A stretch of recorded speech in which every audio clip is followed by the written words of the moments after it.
नमस्कार। तनु की आवाज़ चैनल में आपका स्वागत है।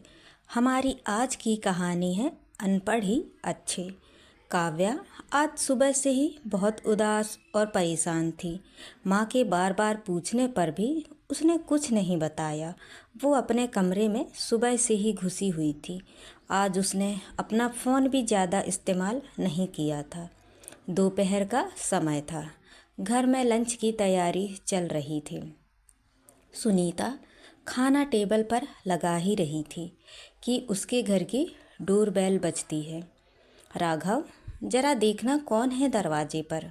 मेरे हाथ में खाना है, सुनीता ने अपने बेटे से कहा। रुक राघव, मैं देखता हूँ, कहते हुए रमन दरवाजे की ओर बढ़े। अरे प्रेमलता जी, आप आइए आइए, अंदर आइए। मुस्कुराते हुए रमन ने हाथ जोड़े और झुककर प्रेमलता को अंदर आने को कहा ही था कि उनके पीछे सुनीता भी आ चुकी थी। अरे प्रेमलता बहन, आप सब ठीक तो है? आइए, आप बिल्कुल सही टाइम पर आई हैं। बस खाना लगा ही रही थी डाइनिंग टेबल पर। सुनीता ने प्यारी सी स्माइल देते हुए कहा। हाँ, वो सब तो ठीक है सुनीता, मैं यहाँ कोई खाना खाने थोड़े ना आई हूँ। अंदर आते हुए प्रेमलता ने थोड़ा सा जोश दिखाते हुए कहा। क्या हुआ बहन जी, आप तो नाराज़ हो रही हैं। कोई बात हुई है क्या? रमन जी ने प्रश्न सूचक निगाहों से देखते हुए प्रेमलता से पूछा। प्रेमलता ने उनके प्रश्नों का उत्तर ना देते हुए कहा। काव्या कहाँ है?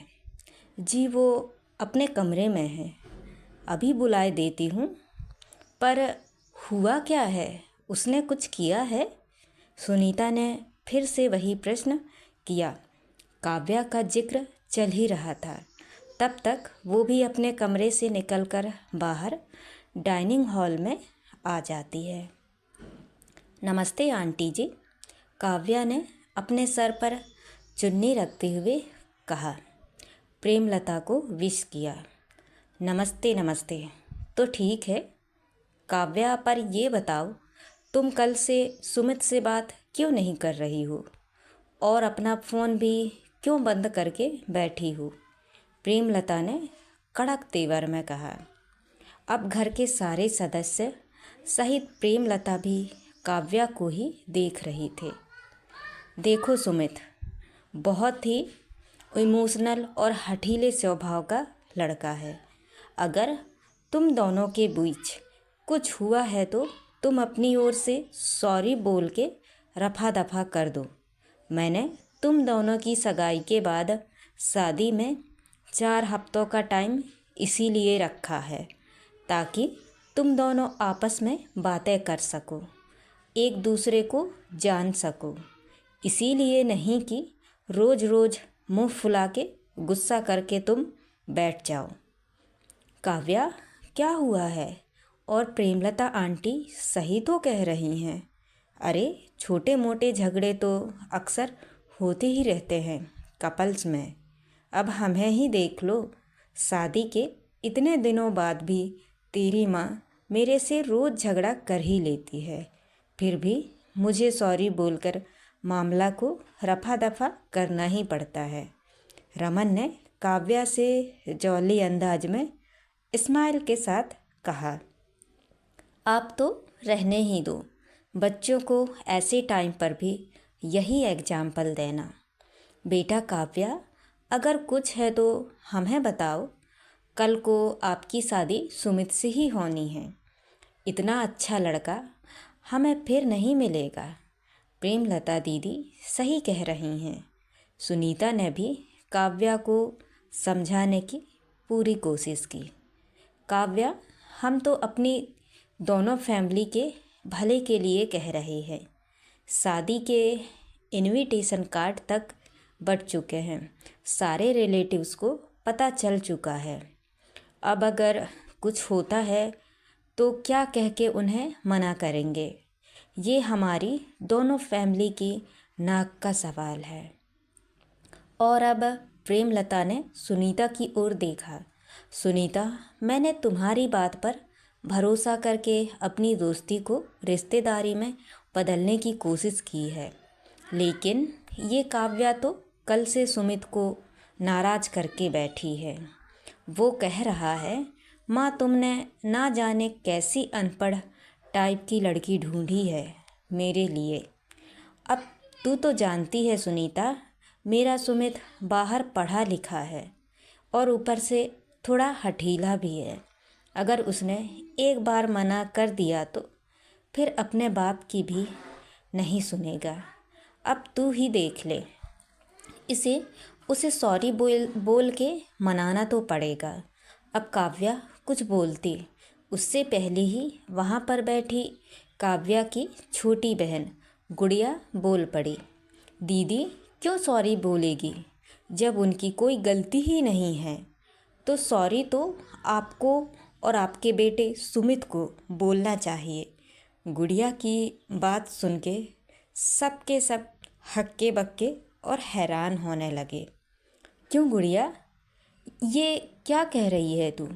हाँ, मैं सही कह रही हूँ। कल रात को सुमित जी वीडियो कॉल पर दीदी को सारे कपड़े उतारने और उनकी न्यूड फोटोज़ देने की डिमांड कर रहे थे, और जब दीदी ने ये सब करने से मना कर दिया तो अनपढ़ गवार का ठप्पा लगा के मुंह फुला दिया। यही पढ़ाई की है क्या उन्होंने बाहर जाकर?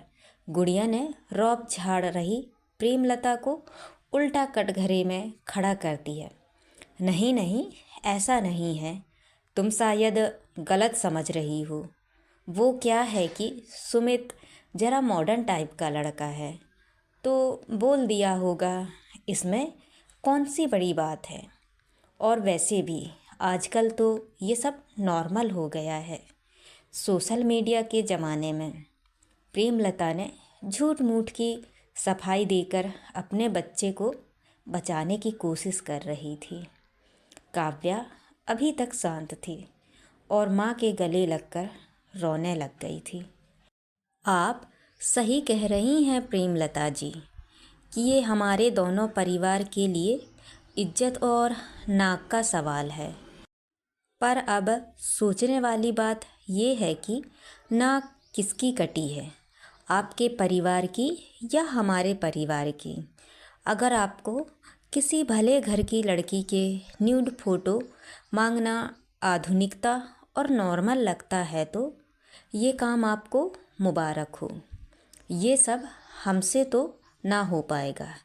रमन जी ने अपने दोनों हाथों से अपने आंसू साफ किए और फिर प्रेमलता के आगे हाथ जोड़ लिए। प्रेमलता, तू सब कुछ जानकर भी अनजान बनते हुए मेरी बेटी से सॉरी बोलने के लिए यहाँ तक चली आई। पर कोई बात नहीं, मैं तेरे घर पर तेरे बेटी की इस हरकत पर ये भी कहने नहीं आऊँगी कि तेरा बेटा मेरी बेटी के आगे सॉरी बोले, क्योंकि इतनी गंदी सोच रखने वाले इंसान को मैं अब दोबारा देखना भी पसंद नहीं करूँगी। अब तुम जा सकती हो। प्रेमलता अब कुछ बोलने लायक ही नहीं रही थी। वो इतना सा मुँह लिए चुपचाप वहाँ से जाने लगती है। रमन और सुनीता अपनी बेटी को अब गर्व से सीने से लगाते हुए कहते हैं, ऐसा पढ़ा लिखा होने से अनपढ़ गवार होना ही लाख गुना अच्छा है। तो दोस्तों, ये कहानी आपको कैसी लगी? लाइक और कमेंट करके ज़रूर बताएं और चैनल को सब्सक्राइब करना ना भूलें। तो मिलते हैं अगली कहानी में। बहुत बहुत धन्यवाद।